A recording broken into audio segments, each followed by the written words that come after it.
In an unexpected new development, North Korea has stepped out of its long-standing seclusion and taken a few steps to reach out into its neighborhood, thereby doing something to breach its self-imposed isolation. Few such gestures have been made by North Korea in the last several years, that country apparently preferring to follow its own course and remain aloof, even though the rest of its region teems with activity, and Asia's fast-moving advance has become a synonym for economic progress across the globe. North Korea has remained relatively quiet at a time when the other part of the sundered peninsula, South Korea, has galloped ahead and found place in the OECD group of developed countries. So far as India is concerned, Seoul has become one of its valuable economic partners, having outstripped its counterpart, which has been left standing in its wake. Why this reversal of economic fortune should have taken place in Korea is not easy to divine, but it has happened and a pattern of economic advancement has taken place, and after so many years it is difficult to see what sort of alternative may be available to Pyongyang. Nevertheless, and without seeing how far change can reach and what sort of pressures for political and economic transformation may be taking shape in Korea, there is a sense that some sort of important change could be in the making. As yet, North and South have not done much to bring significant easing of their mutual relations. There is no love lost between the different parties on the Korean peninsula, which have been at daggers drawn for decades, always on the verge of serious discord and strife. Pyongyang lags economically behind but never concedes primacy to Seoul, and refuses to acknowledge its own relative economic backwardness. Each of the sides is well armed and well prepared for all consequences, as indeed they have been for many years. There have been occasional flashes of open conflict, and only very few calmer moments to provide a touch of relief.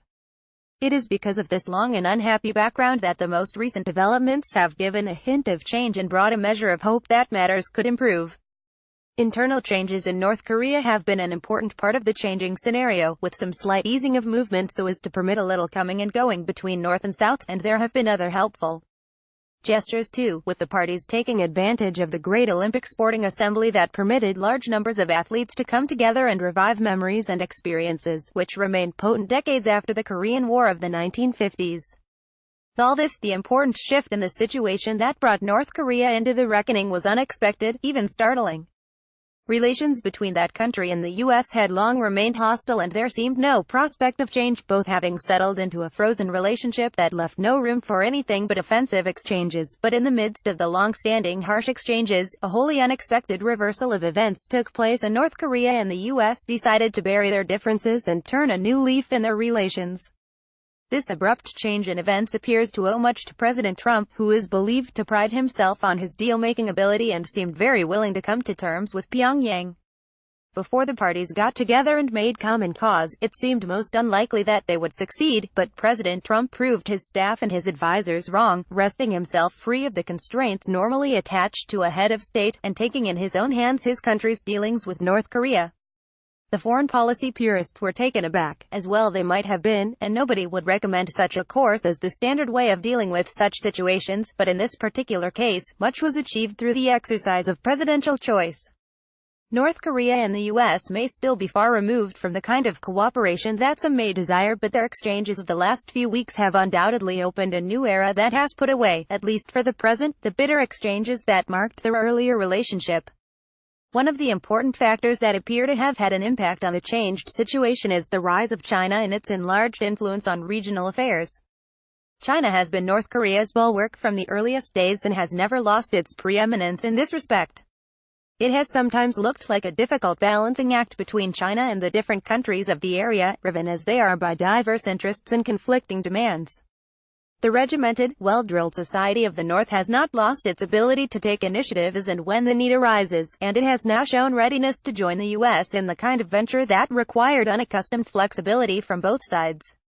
Perhaps the crucial factor that has induced a measure of change in East Asia is North Korea's decision to arm itself with a nuclear weapon.